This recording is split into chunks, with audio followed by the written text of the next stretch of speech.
Chào mọi người và các bạn đang xem. Hôm nay mình đang hái cà phê, hái tròn thôi, mới cây nào thì chín thì nó hái lứa.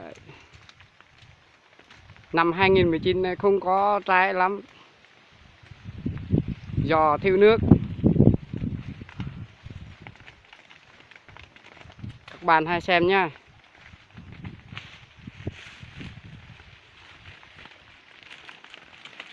Nếu các bạn thích cà phê, các bạn hãy chia sẻ và like, đăng ký cho kênh Chiều Samsi TV nhá.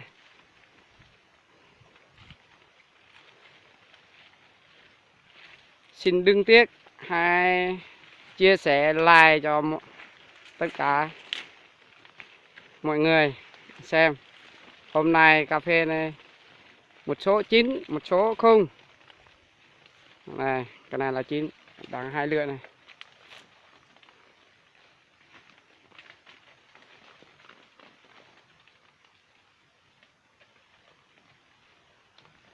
Cái này là tiêu trồng xen với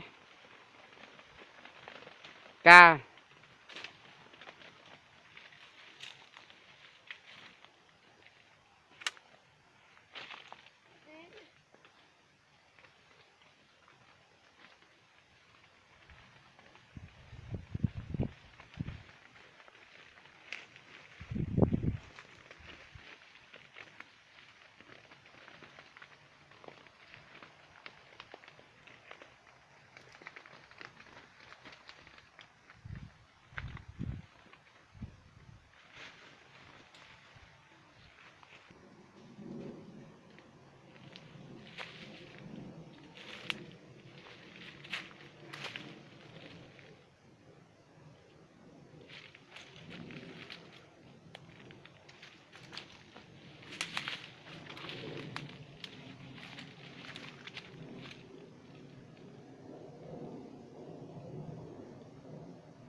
Các bạn hãy xem nhé. Hôm nay cái này là tiêu mình trong năm 2014.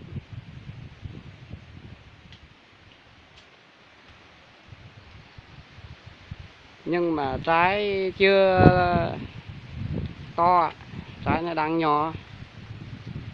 Cái này là mới ra bông thôi. Mong các bạn theo dõi cái việc nông dân đang làm này. Ca với tiêu là xen với nhau.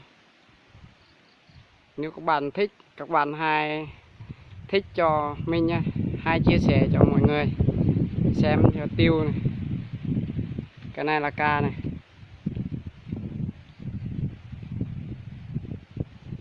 Tất cả trong này là tiêu được 100 cây.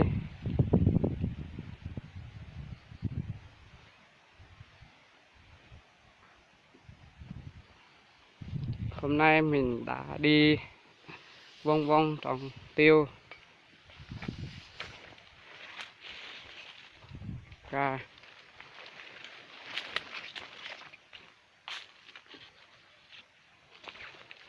Cái này này, cà tiêu, nó hạt nó đang nhỏ, nó hốc nho nho thôi ạ, nó chưa lên lắm.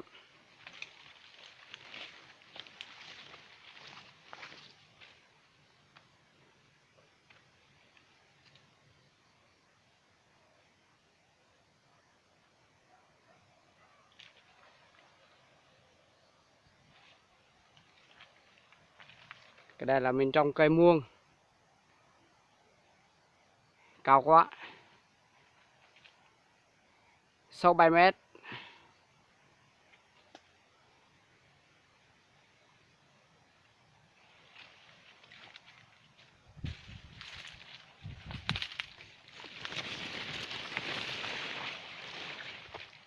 Cái này là trúc khô.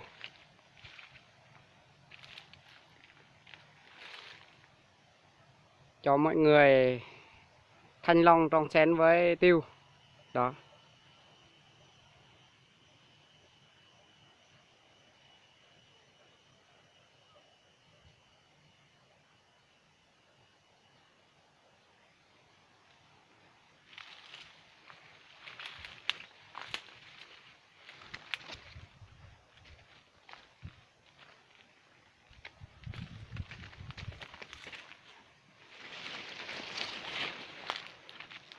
Cái này là tiêu đằng nhỏ, phá đi trồng lại.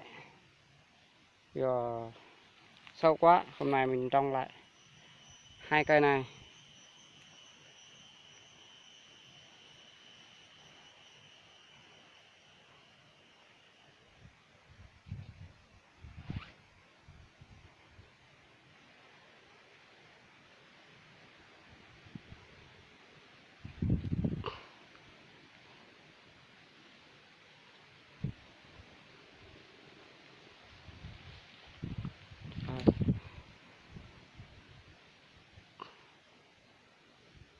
Thank you for watching the coffee and plant with paper.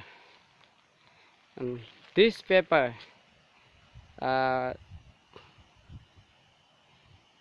everyone watching this like and share for this video Chiêu Sam TV.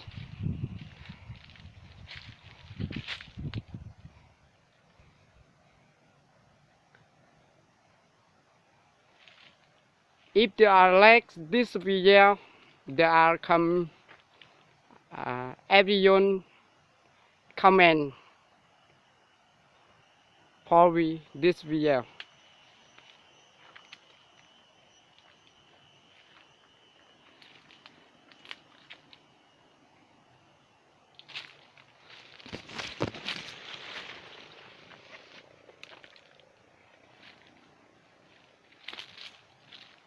This paper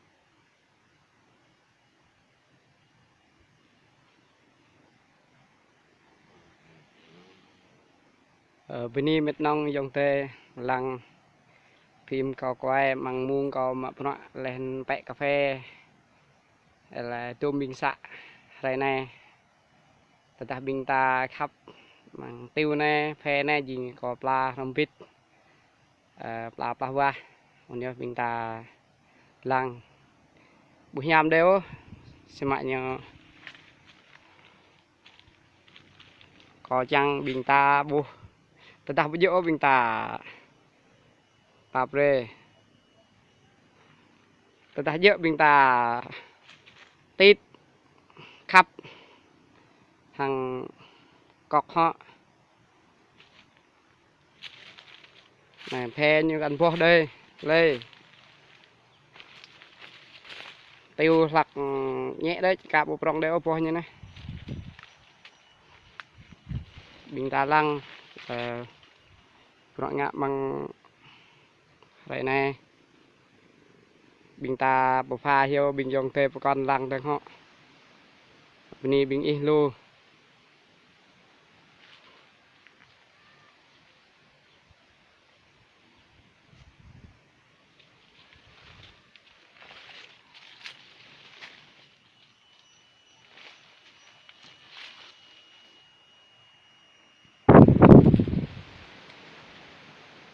các bạn hãy xem video của mình này. Cái này là hạt tiêu.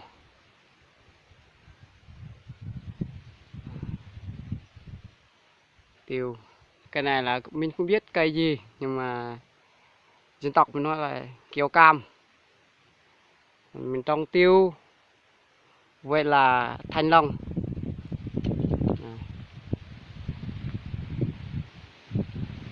Đây này.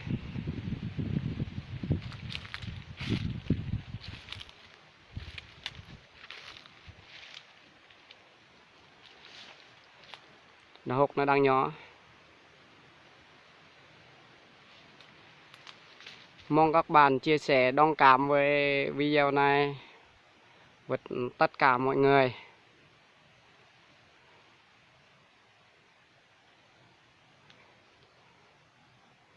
Mọi người hay thích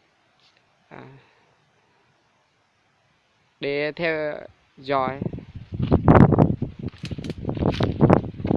clip tiếp theo nha.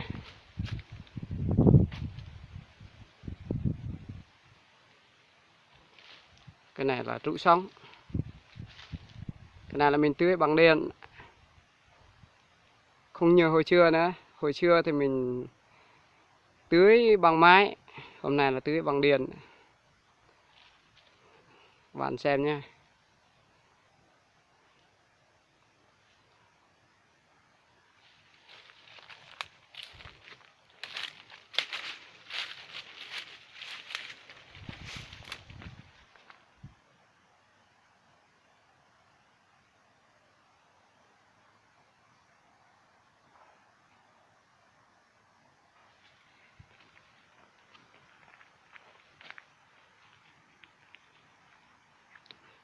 Cái này là mình phá đi trồng lại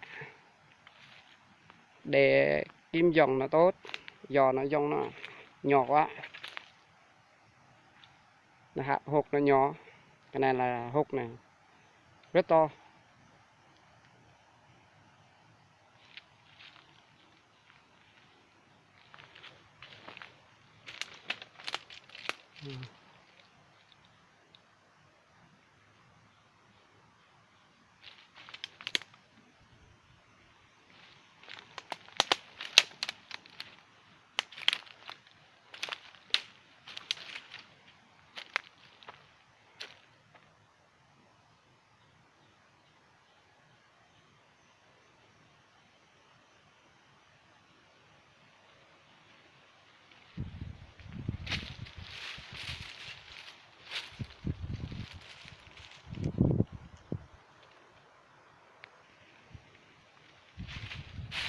Cái này là nghệ vàng. Các bạn hãy xem nhé. Cái này là nghệ vàng mình trồng xén với mấy cà nhỏ nhỏ đấy.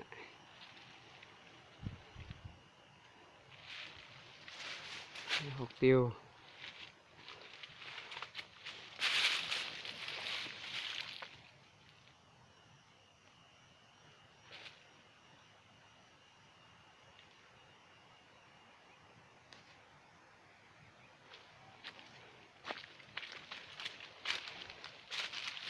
Ca.